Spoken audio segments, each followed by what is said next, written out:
रात के कोई 9 बजे होंगे। बहुत डरी सहमी सी वो इधर उधर देख रही थी। भीड़ के हर एक चेहरे में मानो कुछ ढूंढ रही थी। प्लेटफॉर्म पर आते जाते हर लोगों की तरफ वो एक सवाल भरी निगाहों से देखती। शायद कुछ कहना चाह रही थी, पर फिर चुप ही रह जाती। थोड़ी देर बाद उसने एक युवक की तरफ देखते हुए पूछा, बाबू, एक बात सुनोगे? युवक ने उसकी तरफ हिकारत भरी नजरों से देखा, फिर झटकते हुए कहा, नहीं, किसी और को सुनाओ। वो डर कर चुप हो गई। तभी ट्रेन आ गई। लोग अपने अपने डिब्बों की तरफ भागने लगे।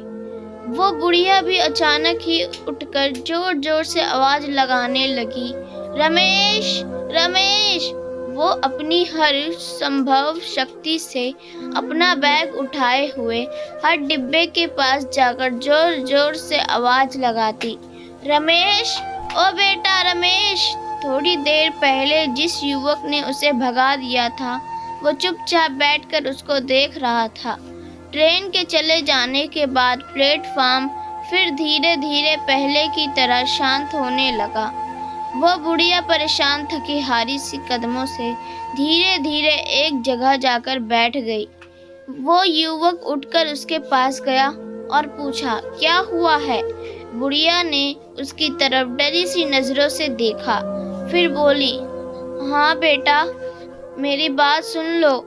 युवक उसके पास बैठ गया और बोला, बताओ।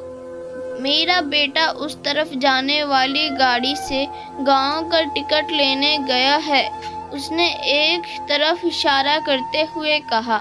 युवक ने आश्चर्य से पूछा, गाड़ी से कहाँ का टिकट लेने गया है तुम्हारा बेटा? टिकट तो स्टेशन के बाहर टिकट खिड़की पे मिलता है, बुढ़िया ने उत्तर दिया ना। बेटा, उसने कहा कि आगे स्टेशन पे गांव का टिकट मिलता है। फिर उसने पूछा, आगे का स्टेशन क्या ज्यादा दूर है? 4 घंटे हो गए, अब तक वो वापस नहीं आया है। अब युवक के मन में कुछ संदेह हुआ। उसने सहानुभूति भरे स्वर में पूछा, तुम्हारा बेटा क्या करता है अम्मा? बुढ़िया बोली, बहुत बड़ा बाबू है, अभी 1 महीने से उसी के साथ तो रह रही थी। युवक ने पूछा, तुम्हारा गांव कहाँ है? बुढ़िया बोली, काफी दूर है, 2 दिन लग गए थे यहाँ रेल से आने में। युवक ने फिर पूछा, घर में और कौन कौन है? बुढ़िया बोली, मैं, मेरा बेटा और बहू।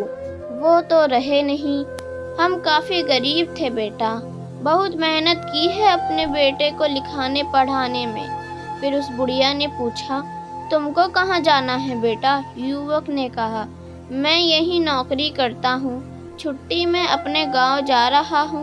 बुढ़िया ने फिर कुछ चिंतित स्वर में कहा, रात भी कितनी हो गई, देखो ना, वो खाना भी यहीं मेरे पास ही रख गया है, पता नहीं कितनी देर में आएगा, भूख भी लग गई होगी उसको। उसने फिर युवक को कुछ खाने का सामान निकाल कर दिखाया। 4 या 5 रोटियां थी लपेटी हुई और एक बंद डब्बे में थोड़ी सब्जी। अब युवक की समझ में सारी बात आ गई। उसने बुढ़िया की तरफ दया भरी नजरों से देखा, जो अपने बेटे की आने की राह देख रही थी। उस बेचारी को अब तक ये पता नहीं था कि उसका बेटा उसको इस भीड़ भरे अनजान जगह में छोड़कर भाग गया है। इस युवक के ट्रेन को आने में अभी भी करीब 1 घंटा था। उसने उस बुढ़िया को कहा, खाना खा लो अम्मा, रात के 10 बज रहे हैं। बुढ़िया बोली, नहीं बेटा, पहले रमेश आ जाए, वो खा लेगा, फिर मैं खा लूंगी। तभी गाड़ी की सीटी सुनाई पड़ी। बुढ़िया अपना बैग उठाकर फिर खड़ी हो गई। लोगों ने कहा, कहाँ जा रही हो? अम्मा, ये गाड़ी यहाँ नहीं रुकती है। रमेश, ओ बेटा रमेश, अरे रुको उसको, मगर शायद अब तक देर हो चुकी थी। लोग भाग कर आए। उस बुढ़िया का शत विशत शरीर पटरी पर बिखरा पड़ा था। उसका सामान और वो खाना भी जो उसने अपने कभी ना लौट कर आने वाले बेटे के लिए हिफाजत से रखा था। लोग तरह तरह की बातें कर रहे थे। थोड़ी देर में उस युवक के ट्रेन के आने की घोषणा हो गई। गाड़ी रात के सन्नाटे को चीरती हुई तेजी से भागी जा रही थी। वो युवक चुपचाप अपने बर्थ पर बैठा हुआ था। डिब्बे में कहीं मंडाते का गया हुआ बहुत ही मशहूर गीत बज रहा था।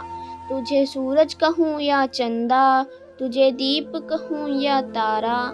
दोस्तों, इस कहानी पर आपकी क्या राय है? कमेंट बॉक्स में ज़रूर बताएं। धन्यवाद।